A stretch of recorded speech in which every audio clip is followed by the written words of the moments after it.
Le Seigneur est proche. Il ne boira ni vin ni boisson forte, et il sera rempli de l'Esprit Saint déjà dès le ventre de sa mère. Luc 1, verset 15. Ne vous enivrez pas de vin, c'est une voie de débauche, mais soyez remplis de l'Esprit.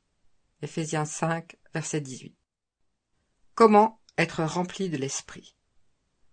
Jean le baptiseur était nazaréen de naissance. À ces paroles, il ne boira ni vin ni boisson forte. L'ange Gabriel ajoute « Il sera rempli de l'Esprit Saint, déjà, dès le ventre de sa mère ». Dans ce passage, c'est comme si la puissance spéciale du Saint-Esprit était liée au Nazaréen. Voir Nombre 6, versets 1 à 4. Beaucoup de chrétiens s'imaginent qu'être rempli de l'Esprit Saint est une faveur spéciale réservée à des privilégiés parmi le peuple de Dieu. Ce n'est pas le cas. C'est en fait l'état normal du chrétien. Il est qualifié pour être rempli de l'Esprit Saint. L'Esprit peut retenir et annuler toute manifestation de la chair que l'enfant de Dieu a en lui. Le corps de tout croyant est un temple du Saint-Esprit. Mais tous les croyants ne sont pas remplis de l'Esprit. Et pourquoi? Est-ce un manque de puissance de la part du Saint-Esprit? Certainement pas, car ce ne serait pas alors le Saint-Esprit de Dieu. Est-ce peut-être parce que nous sommes incapables de faire autre chose que de l'attrister? Dans ce cas, en tant que croyants, nous ne connaissons pas la délivrance de la servitude du péché. Que manque-t-il donc, même aux chrétiens connaissant cette délivrance, pour être remplis de l'Esprit?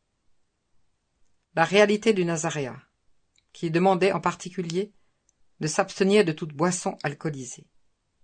C'est pourquoi il est dit « Ne vous enivrez pas de vin, c'est une voie de débauche, mais soyez remplis de l'Esprit ».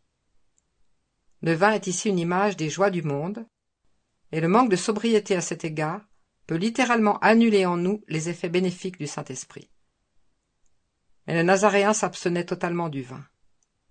C'est une image du renoncement à soi-même et d'une totale consécration au Seigneur. Voir Matthieu 16, versets 24 et 25. Comme Paul le dit à tous, « Je vous exhorte à présenter vos corps en sacrifice vivant, saint, agréable à Dieu, ce qui est votre service intelligent. Et ne vous conformez pas à ce siècle. » Romains 12, versets 1 et 2.